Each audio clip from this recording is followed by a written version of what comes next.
বাবরি মসজিদের আজ আমরা আসরের নামাজ সম্পূর্ণ করলাম ইনশাআল্লাহ। আর আমাদের বর্তমানে বাবরি মসজিদের ইমাম সাহেব আছেন মাওলানা মতিবুর সাহেব, কিছু বলবেন? না, বলার মতো কিছু নেই। আমাদের কোনো পার্মানেন্ট ইমাম নেই এখন আপাতত। অস্থায়ীভাবে আমি নামাজ পড়াচ্ছি এবং অনেকে আসছেন নামাজ পড়াচ্ছেন, কিন্তু আমি আপাতত নামাজ পড়াচ্ছি। আমি ত্রিমুনি ভিকুতলা মেয়েদের মাদ্রাসায় থাকি। আমাদের হেড মৌলানা আব্দুল মজিদ সাহেব, তিনার তত্ত্বাবধানে আমি এসেছি। আমার বাড়ি আপাতত ছেতেনি।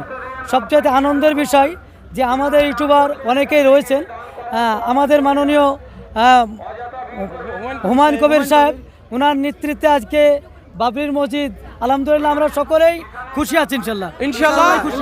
আর অনেক তাকবীর, আল্লাহু আকবার, তাকবীর, আল্লাহু আকবার, কবির জিন্দাবাদ, হুমায়ুন কবির জিন্দাবাদ, আর বাবরির মসজিদ জিন্দাবাদ, বাবরির মসজিদ জিন্দাবাদ।